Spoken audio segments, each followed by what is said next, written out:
It's the cat. Thanks for joining me on DonnaJean's Coffee House of Horror. And I am here with Fuzz on the Lens production guys and some of the cast of Stream. And they have some stories that they want to share with you.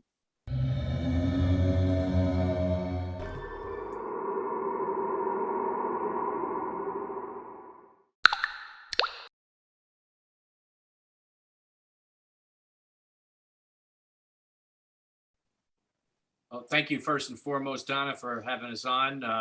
It's a pleasure to be here, and it's a pleasure to be back with David Howard Thornton here and Hey. Marcus McGill, and it's working with these guys. It's just, I want to say, it's just been incredible. Very honored. I got to work with obviously Dave on not only Terrifier and Terrifier 2, but also Stream, and obviously got to know Marcus over the years, and collaborating with him and working with him on also Terrifier 2 and Stream. So definitely, great times with these guys, and honored to be on here talking with you today. Yes. Oh, go ahead, Dave. Oh, I was just say I second that. Yep. I was just going to say it's always a pleasure to be with you, sis, and always a pleasure to see these guys, man. They always definitely welcome me into the family for sure. So I'm grateful for that. Yeah, we have fun with you. Well, I've adopted all of you. You have no choice. Yay! Just leave me in the will. There you go. It's funny because every time I've seemed to be with these guys now, we seem to have, which is why we're here today, paranormal stories. Yeah. And obviously, one I can kind of talk about is we were shooting Stream in Gettysburg, Pennsylvania. And the hotel actually we were shooting at, and Dave, I don't even know how much of this you know. The hotel that we were shooting at is extremely haunted. And it's the Eisenhower Hotel was the name of the hotel that we used as the backdrop of our Pines Hotel for Stream. And when we were there scouting the location, we were actually warned that certain floors, I think they said the second floor and like a certain wing was extremely haunted, and it went in one ear and out the other at first because I was just like, okay, yeah, it's haunted, great.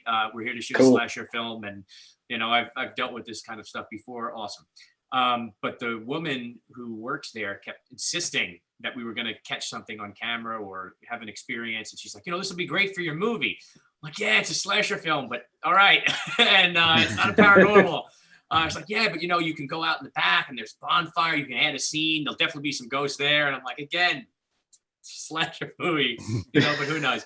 So anyway, the funny part is we were shooting, which I didn't know this. Again, she mentioned there was a certain wing of the hotel that was under renovation, and we found this room, and we said, okay, we're going to use this particular room for a scene involving Tim Reed.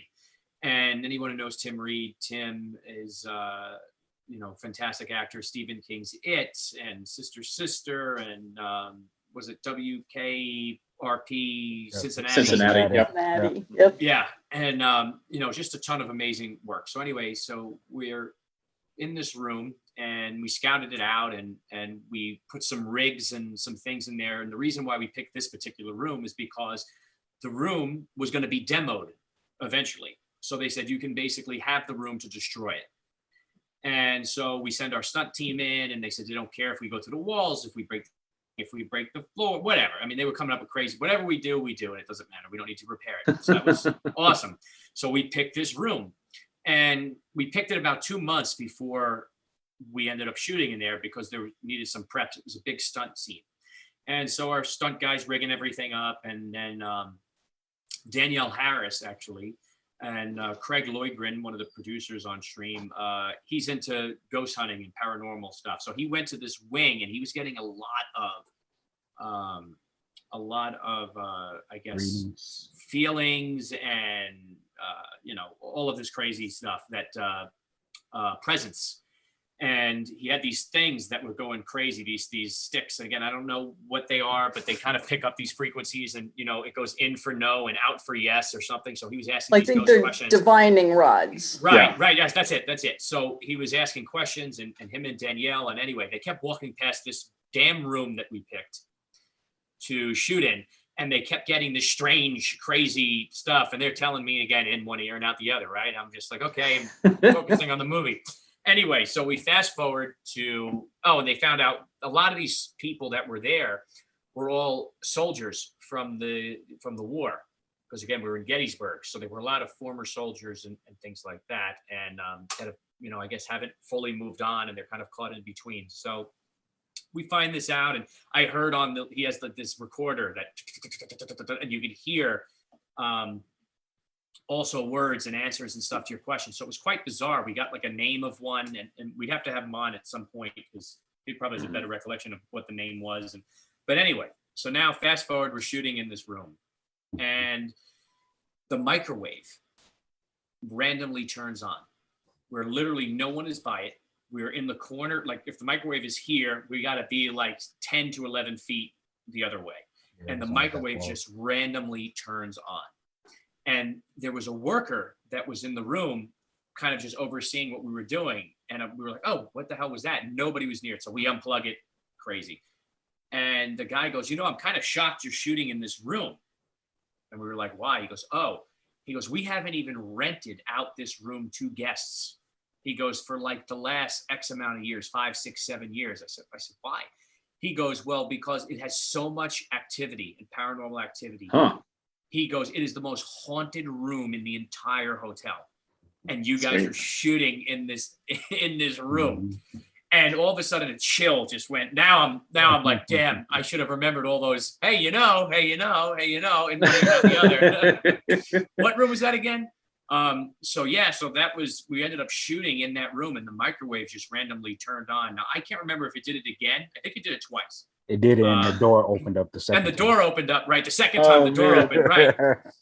And I don't remember if it was plugged in the second time or unplugged when it happened, but it was definitely that's awesome. It was unplugged, yeah, and it was something very interesting, and definitely made a believer out of some people who didn't believe before. Yeah, I'll tell you that much. And everyone stopped for a second because Steve, our DP, he's like, oh, I don't believe it, but when that happened, even he was like, whoa.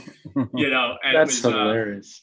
So when you guys see the movie, when it comes to the audience I'm talking to now, when you guys see the film, just know that Tim Reed's room, that one's haunted. That's awesome. I wish I had been there for all that, because I would have loved to have gone on that ghost hunt with Yeah, it was a week. I think there was a week before. You came in a week later, right? But you were also back and forth at points. Yeah. But I know I think it was a week after we started, because it was that first week that Danielle was there. And we went on one night. She went live to all her fans, and we went throughout the whole hotel with Craig and Danielle, and I think Marcus Slavine, and we had fun. She was really, really into it. We wrapped early that night, which is like, that never happens, right? No, it never happens. Never happens, especially when it's your days, right, Dave? And, so we actually wrapped early, and we were able to have a little bit of fun. And I think I want to say it was a late start the next day too, because we were changing from day to nights. Mm-hmm. So we had like a wrap early and a big turnaround. So it was like party time and ghost hunting. So yeah, that was fun. That's awesome. Dave, just to swing it over to you, I want you to, obviously there's been a few paranormal stuff that went on in Terrifier. Yeah. In part 2 of Terrifier 2, we actually even had some stuff happen in part 1 when we were filming in Trenton, the warehouse we're filming in, which is as scuzzy as it looked in the movie. I mean, like, that bathroom was real. All that was just, none of that was set dressing. So this place was creepy anyway.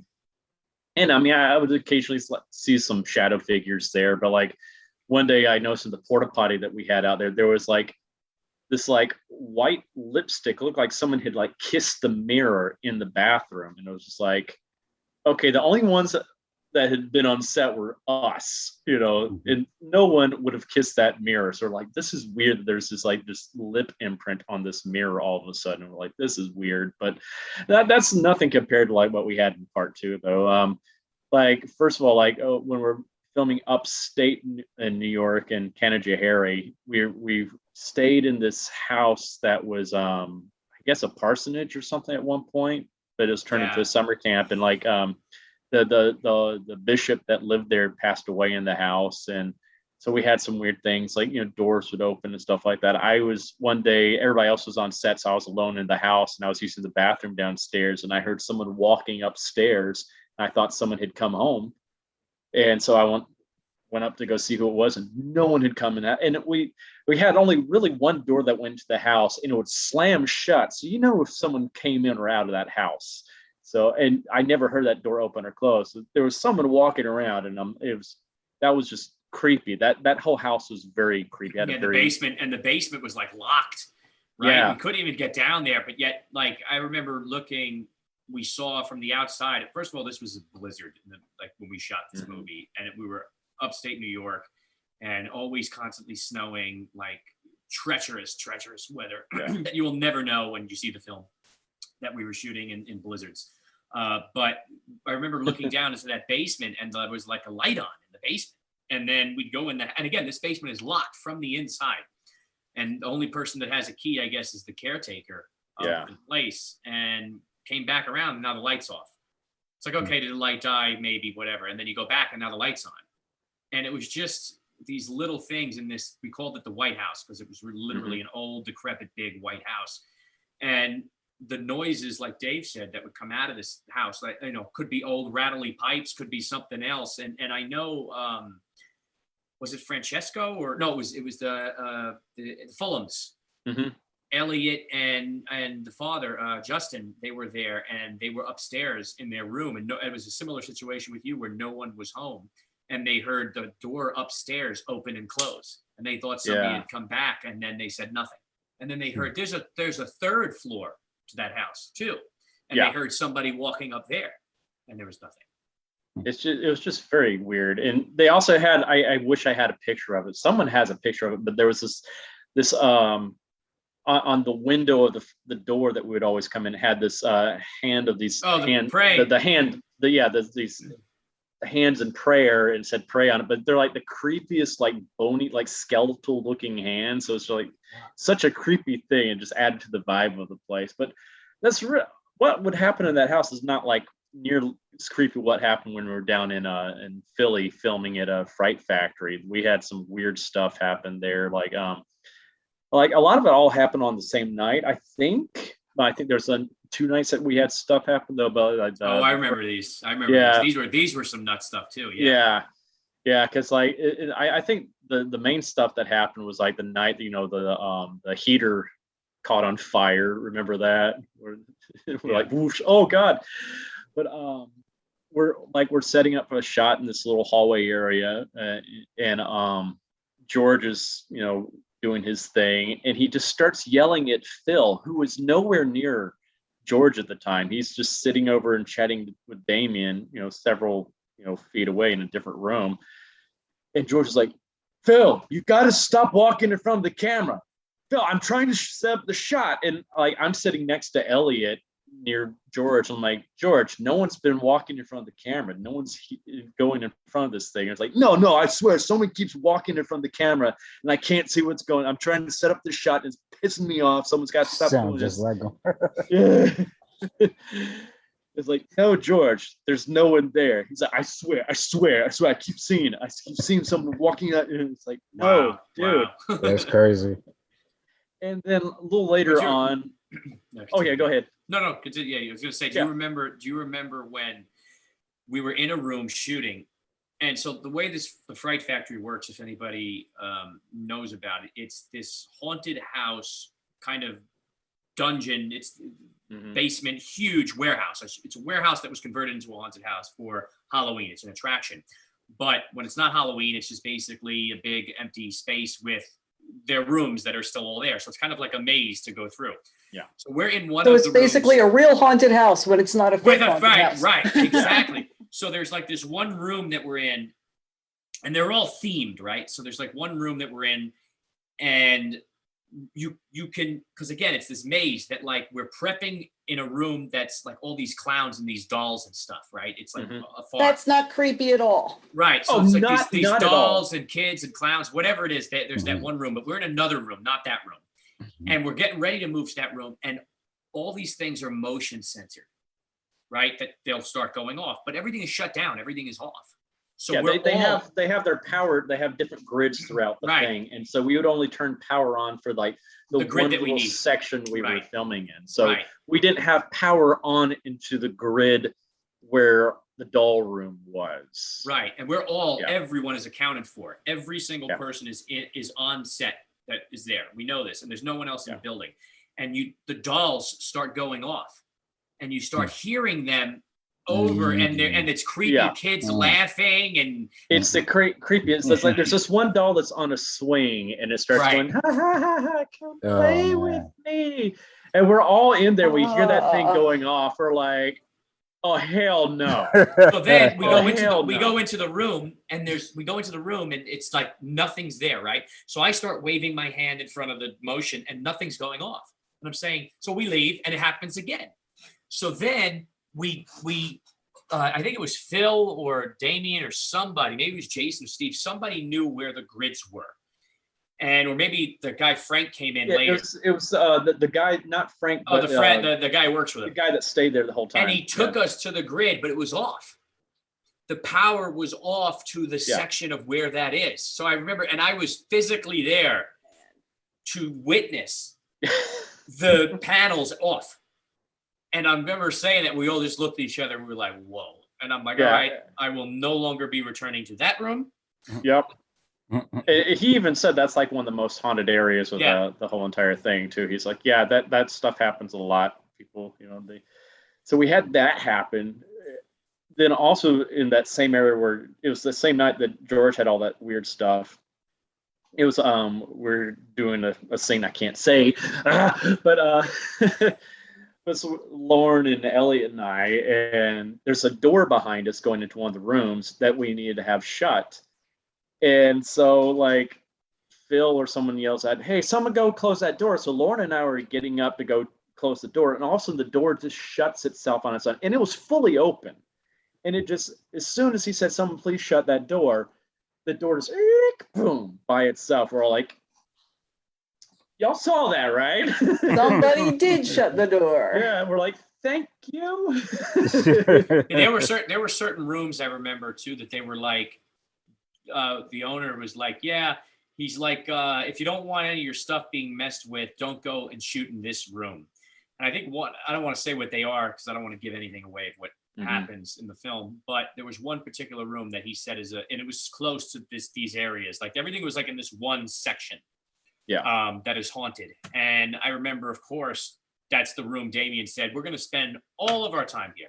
Yeah, I know exactly what your room you're talking about. And that was a very creepy room in itself. Yeah, it was. And you just get the feeling that something is watching you. And I would speed through that room. Like you had to go through a lot of these rooms to get to the other rooms because it was this grid, this maze that like you have to go through them. So you'd have to go through this room every once in a while until we found a shortcut like at the end. But I remember speed walking through the room and saying, thank God we're not in here. Thank God we're not in here. And then finally we were. There was no getting out of it. Oh, I remember like in that same room, they had that one creature that was supposed to be at the pipe organ or something like that playing it. And I swear to God that when I came back in the room after I had gone out to go on a bathroom break or something like that, because everybody was setting up the shot and everything, I come back in and the head had turned like a 90-degree angle. It was not the same place it was when I had left. It had originally, I think, had been looking at the organ, and then it was like looking me when I came in the room, and I'm like, and I don't even know if that one was an animatronic either. I don't know. I don't know, but that thing was creepy enough. But just seeing that it had changed head positions, I was like, that's like something out of the night gallery. You see the doll slowly go like this, like so much it's what like, you're talking about is electronics. And a lot of the people I've spoken to who are like ghost hunters, things like that, they all talk about the equipment that they have in electronics. And it seems as though that's something that is a way that spirits seem to communicate or do mischief or whatever.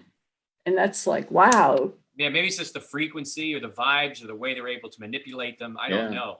But like, Dave was saying, all of this stuff was off, because it was only power to, and even when the rooms were getting power, these things were switched off because you don't want this stuff making noise or moving when you're getting your shot. Like, even though it's there visually. We have to set up our own stuff to make it work for the movie, you know.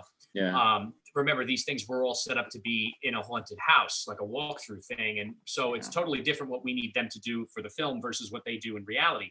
But they were off and they weren't supposed to be functioning like that. Nope.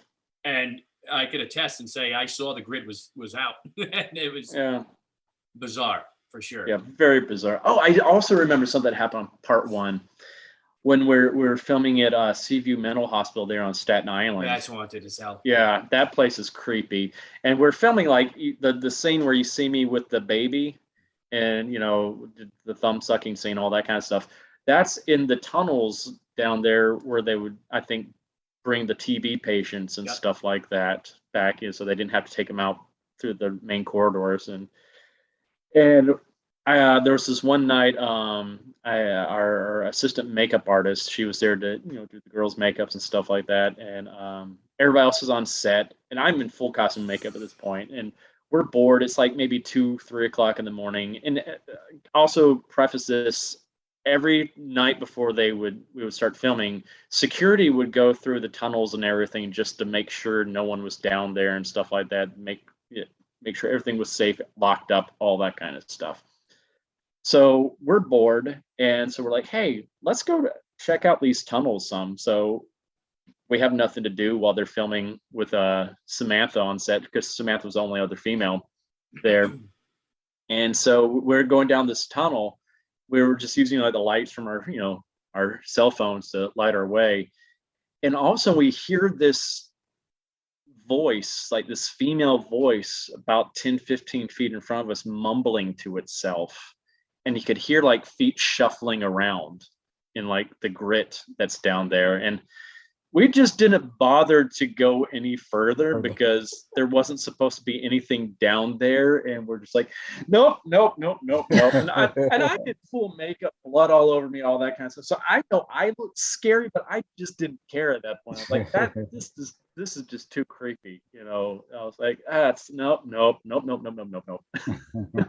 Yeah. I mean, I guess when you're making a horror movie, right, you're always looking for locations that have a certain mood and feel to them. Mm-hmm. So it just so happens that you end up at these places that are abandoned or, you know, have some kind of strange history or tormenting history to them that are really haunted places. Even the scenes we did back to stream, we shot, and actually we shot Terrifier there as well.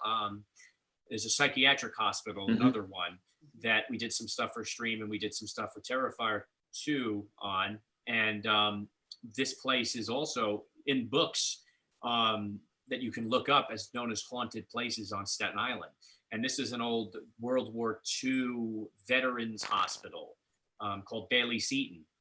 And it's, you know, they had the same thing, underground tunnels, and, you know, you would hear banging on the walls and, you know, creaks and stuff. And the whole place is almost abandoned. Like there's really nobody there, especially at the hours we're shooting. So I guess it comes with the territory. If you're making a horror movie, you know, these are the places you end up at, and these are the things you might come across. Well, those hospitals are usually haunted too. Those type of places, like this wasn't while we're filming, but it was last year when we were doing conventions when we were in Louisville. You guys were out, you know, went to go see Scout Taylor Compton's, I guess, like what, boyfriend, it was sister, her boyfriend's sister's band or something like that. And you went on the tour of the Waverly Hills Waverly Hills Sanitarium. Yeah, that was something else. It was like me and Oliver, who was the little boy from Poltergeist. We went on that tour they took us on a late night tour of Waverly Hills Sanitarium, which is one of the most haunted spots in the United States. That's where back in the day people with TB went to die, basically. And oh my gosh, this place was just insane. The things that happened. They even said the night we were there was not even as active as it usually is, but we had so many experiences happen. And I kind of even have like a sixth sense when it comes to like when I'm in a haunted location or not. I can just tell where certain things are. I just kind of get a feeling, ooh, something's not right in this area. And like the first floor, I just decided to start taking some pictures and stuff like that. But I didn't get the feeling. I was like, I'm going to just take some pictures while we're down here because we could do that. And I got this picture, and it's with Oliver, and it looks like there's something like right behind his back, some kind of weird shadow that's there, and there's nothing that would have cast that shadow on him either. And I didn't even notice it until like the day after, and I was going through my photos, like, oh my God, there's something right over Oliver. And I showed it to him. He's like, holy crap. But we had some, we heard some things like this one floor, the caretaker who was giving us the tour, he's been there for a few decades, so he knows the place very well, and he's explaining to us about this floor. And also I just see this quick movement behind him, and I'm about to say something, and then we just hear this like very faint whisper of a voice, and only a few of us heard it, but he heard it, I heard it, and a few other people that were like right up next to him heard it. We're like, whoa, that's weird. But then later on, we're in one of the hallways where a lot of that go into all the different rooms and stuff like that, the sunrooms. And the guide says, hey, is anybody brave enough to go down this hallway right now? Because this is a hallway where we get a lot of activity and stuff like that.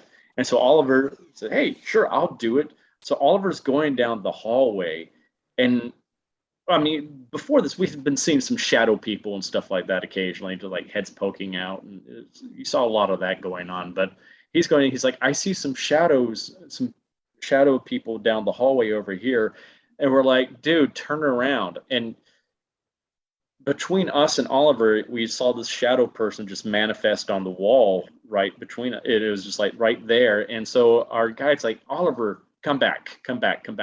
So he comes back, and he's like, I want to try something. So he goes into the middle of the hallway and just stands there, and he's like, he puts his arms out to his sides, and he just starts walking slowly towards us, and he's like, watch what happens.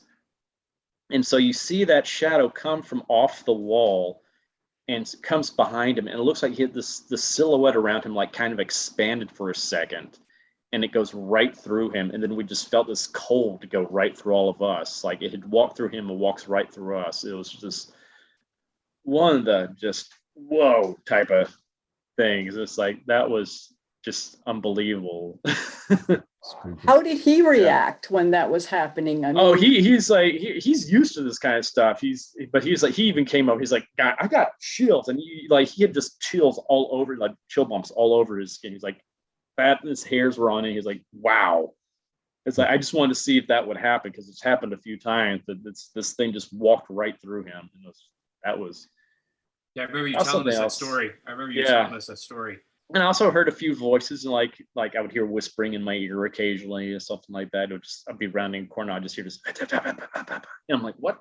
It's just the most unnerving thing. And there's no one right next to me at the time that could have done that. So I'm like, ooh, it was cool though. I kind of like my thing is, it might startle me, but it doesn't scare me necessarily unless I know something that's trying to do me harm. And I've only come across something like that one time in my life, and that was when I was touring with How the Grinch Stole Christmas. We were up in Providence, Rhode Island, and there was the theater we were there, because I like to explore theaters. Usually theaters are haunted as well.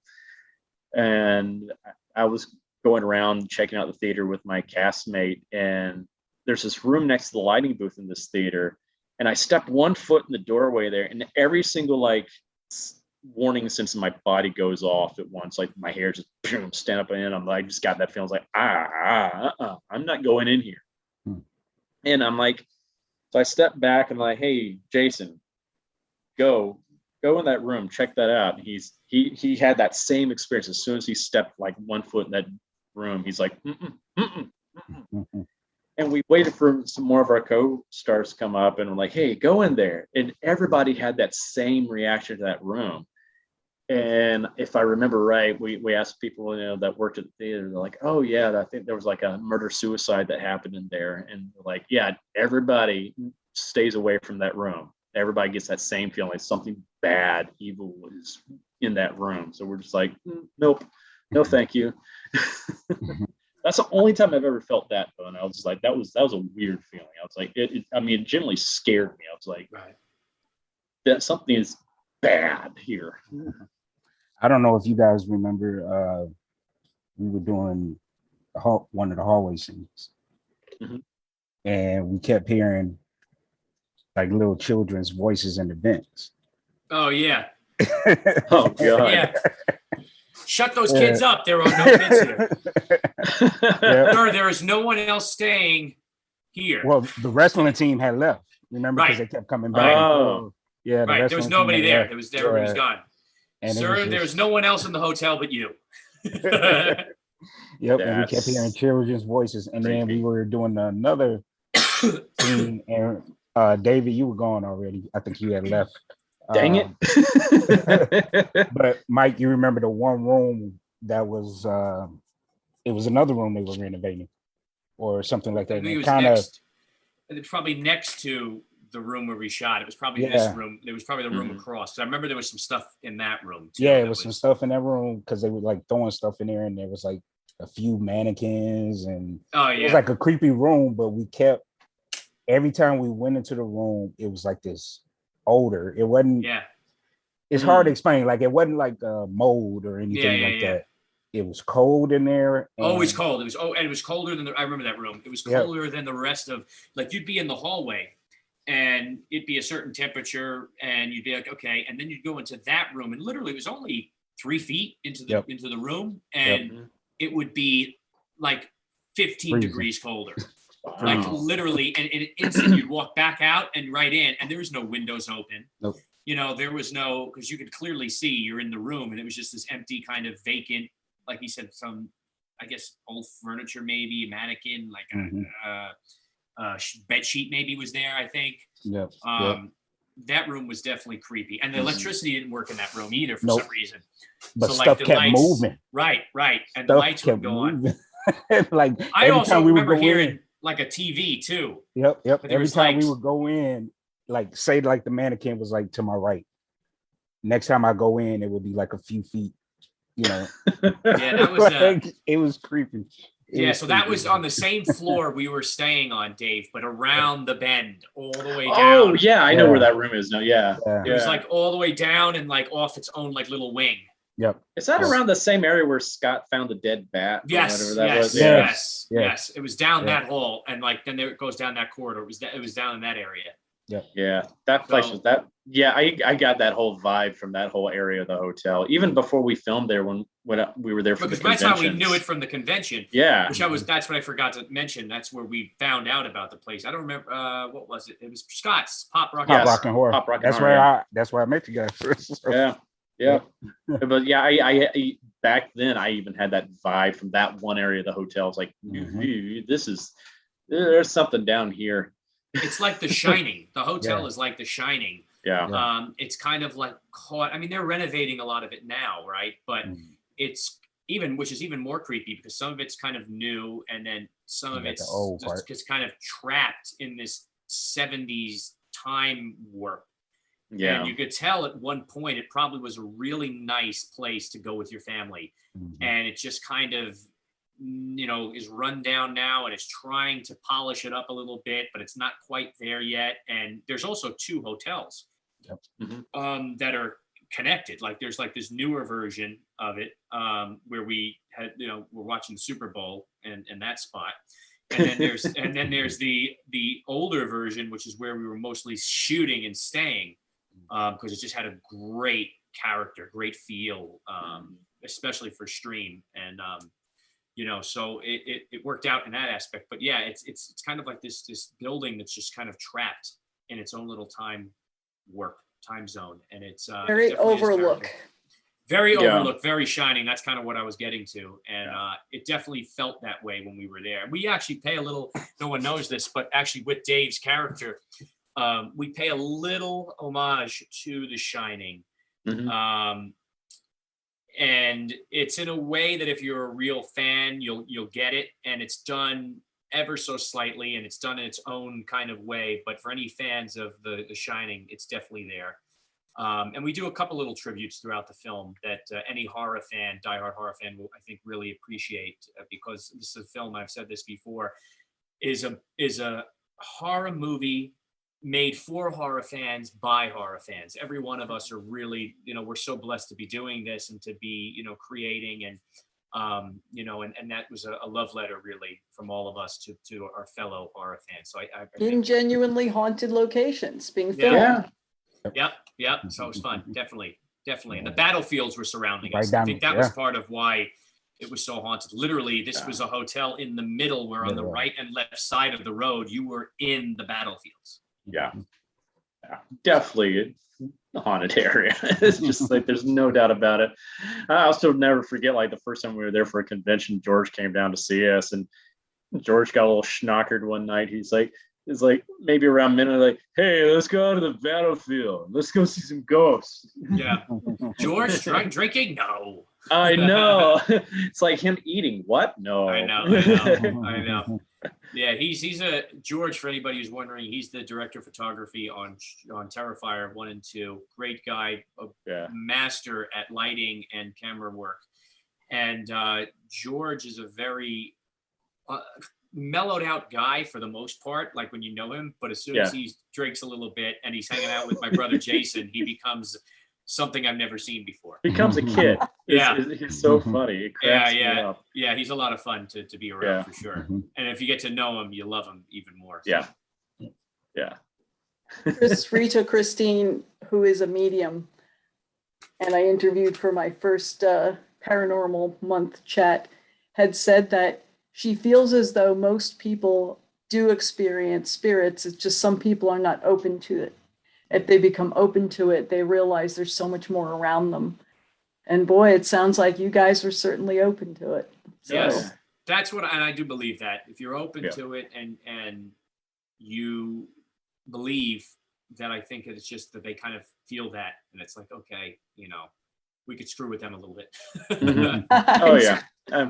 I mean, the apartment I live in, we have a ghost as well that makes herself known all the time. So I'm so used to it. So that's why it really doesn't faze me. I just kind of think it's cool because it's like, yeah, I'm interacting with something that shouldn't be here, but we used to be here at some time. I just feel like, science just hasn't gotten around to explaining how this phenomenon happens. But, one day it'll be explained. I feel certain of it. I just think it's really cool. Yeah. For sure. well, thank you guys so much for joining me. Thank you so much for sharing these tales. And you guys out there, remember, if you feel something might be there, it just might be.